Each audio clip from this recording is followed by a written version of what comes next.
ഡൽഹിയിൽ ഇപ്പോ പാറ്റകളുടെ ഒരു സമരം തന്നെ നടക്കുകയാണ്. പക്ഷെ ആരും മൈൻഡ് ചെയ്യാനില്ല.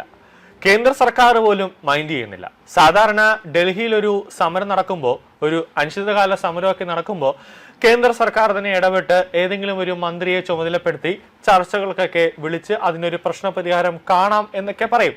പക്ഷെ ഒരൊറ്റ മന്ത്രി പോലും തിരിഞ്ഞു നോക്കുന്നില്ല. പ്രധാനമന്ത്രിയാണെങ്കിൽ വിദേശ പര്യടനത്തിനായി പോകുന്നു, ആരും തിരിഞ്ഞു നോക്കുന്നില്ല. ഒരു ദേശീയ മാധ്യമം പോലും അടുത്തേക്ക് വരുന്നില്ല.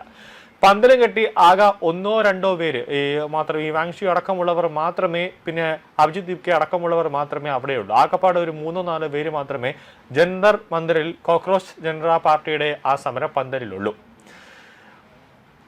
അവരെ കുറച്ച് ആളുകളെയൊക്കെ കൂട്ടാൻ വേണ്ടി പലതരത്തിലുമുള്ള ടെക്നിക്കുകൾ നടത്തുന്നുണ്ട്, അതായത് ഫുഡ് ഫെസ്റ്റ് ഒക്കെ നടത്തുന്നുണ്ട്. പക്ഷെ അതൊന്നും പ്രയോജനം ആകുന്നില്ല. ഈ അഭിജിത് ദീപ്കെയൊക്കെ സെക്രട്ടേറിയറ്റിൽ വന്നിട്ടാണ് ഒരു ഫുഡ് ഫെസ്റ്റ് നടത്തിയിരുന്നുവെങ്കിൽ ജനസാഗരം ഈ തിരുവനന്തപുരം നഗരത്തിൽ ഒഴുകി എത്തുമായിരുന്നു എന്നുള്ളത് മറ്റൊരു കാര്യമാണ്. നിലവിലിപ്പോൾ ജിതിൻ ജേക്കബ് ഈ പാറ്റകളുടെ സമരത്തെ പരിഹസിച്ചുകൊണ്ട് രംഗത്ത് വരികയാണ്. അതായത് ഈ പാറ്റ സമരം ഫുഡ് ഫെസ്റ്റായി മാറിയെന്ന് പരിഹസിച്ച് ജിതിൻ ജേക്കബ് മതിയാവോളം ഭക്ഷണം, അതും ബിരിയാണി മുതൽ സമൂസയും ഇറാനി ചായയും ഐസ്ക്രീമും വരെയാണ് നൽകുന്നതെന്നാണ് ജിതിൻ ജേക്കബ് പറയുന്നത്. ഇതൊക്കെ കണ്ടിട്ട് എങ്കിലും ഒരു 10 ആളുകൾ അവിടേക്ക് ചെല്ലട്ടെ എന്ന് വിചാരിച്ചാണ് നൽകുന്നത് ഈ ഒരു ഫുഡ് ഫെസ്റ്റ് ഒക്കെ അവിടെ സംഘടിപ്പിക്കുന്നത്. എന്നാൽ ഇതെല്ലാം കണ്ടാണ് അപ്പുറത്ത് ഇങ്ങനെ കിടക്കുകയാണ് സോനം വാങ്ചുക്. അവിടെ നിരാഹാരം കിടക്കുകയാണെന്ന് ജിതിൻ ജേക്കബ് പറയുകയാണ്. എല്ലാവരും സമരവേദിയിൽ വരണം, മാതാപിതാക്കൾ മക്കളെ സമരം ചെയ്യാൻ, അതായത് കലാപമുണ്ടാക്കാൻ, രാജ്യത്തിനെതിരെ കലാപമുണ്ടാക്കാൻ വിടണം എന്നൊക്കെ നാണം കെട്ട് പറഞ്ഞിട്ടും ആരും മൈൻഡ് ചെയ്യുന്നില്ല എന്നുള്ളതാണ് ഏറ്റവും പ്രധാനം.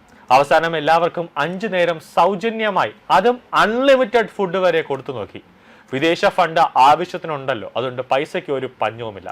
എന്നിട്ടും ഏറ്റില്ല. ഒരൊറ്റ വിദ്യാർത്ഥികൾ പോലും, ഒരൊറ്റ ജൻസുകൾ പോലും ആ പരിസരത്തേക്ക് അടുത്തിട്ടില്ല. ഫുഡ് മുഴുവൻ തിന്നു തീർക്കുന്നത് അതായത് അവിടെ കുടികെട്ടി കിടക്കുന്ന കേരള മാപ്രകളാണ്. കലാപമുണ്ടാക്കുന്നതിൽ എക്സ്പേർട്ടായ സോനം വാങ്ചുകിന്റെ നിരാഹാര സമരം വലിയ ചലനങ്ങൾ ഉണ്ടാക്കുമെന്നാണ് ഇവറ്റകൾ കരുതിയത്. പക്ഷെ ആരും ഒന്നും തിരിഞ്ഞു നോക്കുന്നില്ല. ഇപ്പോൾ ആം ആദ്മിയുടെ ഡൽഹിയിലെ മുൻ മുഖ്യമന്ത്രിയായ അരവിന്ദ് കെജ്രിവാൾ പറയുന്നത് ധർമ്മേന്ദ്ര പ്രധാനെ വിദ്യാഭ്യാസ മന്ത്രി സ്ഥാനത്ത് നിന്നും എടുത്ത് മാറ്റണം, എന്നിട്ട് സോനം വാങ്ചുകിനെ പിടിച്ച് കേന്ദ്ര വിദ്യാഭ്യാസ മന്ത്രി ആക്കണമെന്ന്. ഈ സോനം വാങ്ചുകിനൊക്കെ എന്ത് ക്വാളിറ്റിയാണ് വിദ്യാഭ്യാസ മന്ത്രിയായി ഇരിക്കാൻ എന്നുള്ളത് ഈ അവസരത്തിൽ ചോദിച്ചു പോകും. അയാളുടെ നാടായ ലേഹയിൽ ജനങ്ങൾ പോലും അയാളെ ഒരു മൈൻഡ് പോലും ചെയ്യുന്നില്ല. ആ നാറിയുടെ വാക്കും കേട്ട് കലാപത്തിനിറങ്ങിയ 5 യുവാക്കളാണ് ലേഹയിൽ പോലീസ് വെടിവെപ്പിൽ കൊല്ലപ്പെട്ടത്. കേന്ദ്ര മന്ത്രിസഭ പുനഃസംഘടന വരുമ്പോൾ ധർമ്മേന്ദ്ര പ്രധാന് മന്ത്രിസ്ഥാനം നഷ്ടമാകും, അല്ലെങ്കിൽ വകുപ്പ് മാറും എന്നതായിരുന്നു ഇവരുടെ അടുത്ത പ്രതീക്ഷ.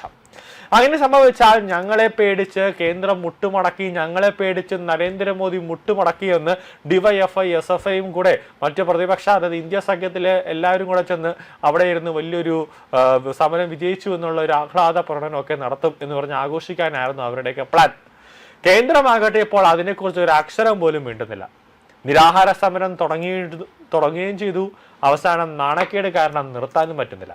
സോനം വാങ്ചുകിനാണെങ്കിൽ വിശന്ന് വയറും കത്തുന്നു, വയറിക്കൂടെ റോക്കറ്റും മിസൈലും ഒക്കെ ഇങ്ങനെ പായുന്നു.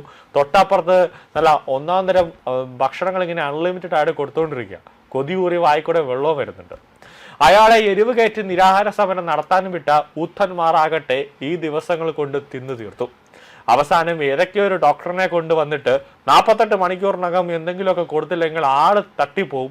പിന്നെ അവസാനം ആള് ഭിത്തിയിൽ പടമായിട്ട് എന്തെങ്കിലും മാലയും തൂക്കി ഇരിക്കേണ്ടി വരൂ എന്നൊക്കെ പറഞ്ഞിട്ടും കോടതി പറഞ്ഞു നോക്കട്ടെ, കുറച്ചും കൂടെയൊക്കെ പോവും, പണ്ടത്തെ സാധനം കുറച്ചും കൂടെയൊക്കെ ഓടും, നോക്കട്ടെ, 48 മണിക്കൂറല്ലേ, നമുക്കൊരു 20 മണിക്കൂറാകുമ്പോൾ നോക്കാം, എന്തെങ്കിലുമൊക്കെയാണ് പുരോഗതി ഉള്ളത്.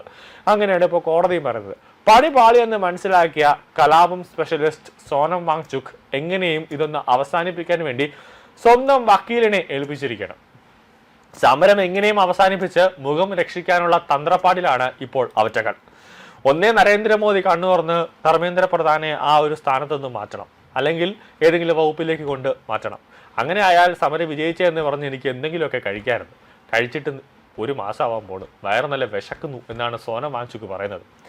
പൈസ ഇറക്കിയവരോട് ഇവർ എന്ത് സമാധാനം പറയും?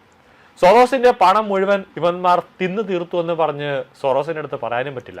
ശരിക്കും ഇതൊരു തീറ്റ സമരമായി മാറി എന്നതാണ് ഏറ്റവും പ്രധാനം. ലേഹയിൽ സോനം വാങ്ചുക്ക് എരിവ് കയറ്റി യുവാക്കളെ കൊണ്ട് കലാപമുണ്ടാക്കിയപ്പോൾ ഡൽഹിയിൽ ആളെക്കാൾ ഫ്രോഡുകളായവരാണ് ഇയാളെ പട്ടിണിക്കിട്ടത്. 5 നേരം മിഷ്ടാനം തിന്നും കുടിച്ചും നടക്കുന്നു. ഇനിയിപ്പോൾ എന്തെങ്കിലും നാടകം നടത്തി ഫയൽ വാൻ ജയിച്ചേ എന്ന് പറഞ്ഞ് ഈ നാടകം അവസാനിപ്പിക്കണം. അത് മിക്കവാറും നാളെ തന്നെ കാണും. അതുകൊണ്ടാണ് വാങ്ചുക്ക് തന്നെ എന്നെ രക്ഷിക്കാൻ കേന്ദ്രത്തോട് പറയൂ എന്ന് പറഞ്ഞ് കോടതിയിൽ പോയി കേണ് അപേക്ഷിച്ചിട്ടുള്ളത്. ഒരു കയ്യബദ്ധം പറ്റി, നാറ്റിക്കരുത്, ഉപജീവനമാണ്, വേറെ എനിക്ക് ഒരു പണിയും അറിയില്ല, എനിക്ക് ഇരുന്നു കൊണ്ട് കലാപമുണ്ടാക്കാൻ മാത്രമേ അറിയൂ എന്നാണ് സോനം വാങ്ചുക്ക് പറയുന്നത്. പണിയെടുത്ത് തിന്ന് ശീലമില്ല, ഞാൻ സഖാക്കന്മാരെ പോലെയാണ്, ആരെങ്കിലും കൊണ്ടു തന്നാൽ കഴിക്കും എന്നല്ലാതെ എനിക്ക് വേർപ്പിന്റെ ഒരു അസുഖമുണ്ട്. എങ്ങനെയെങ്കിലും ഒരു ഡ്രാമ ഉണ്ടാക്കി ഇതൊന്ന് അവസാനിപ്പിച്ച് തരണം എന്നാണ് മോദിയോട് എനിക്കൊരു അഭ്യർത്ഥന. അങ്ങനെ ഇതൊന്ന് അവസാനിപ്പിക്കാൻ ഒരു അവസരം ഉണ്ടാക്കണമെന്ന് പറഞ്ഞ് അണിയറയിൽ കേഴുകയാണ് സോനം വാങ്ചുക്ക് ആൻഡ് കമ്പനി എന്നാണ് ജിജിന്റെ ഫേസ്ബുക്ക് കുറിപ്പ്.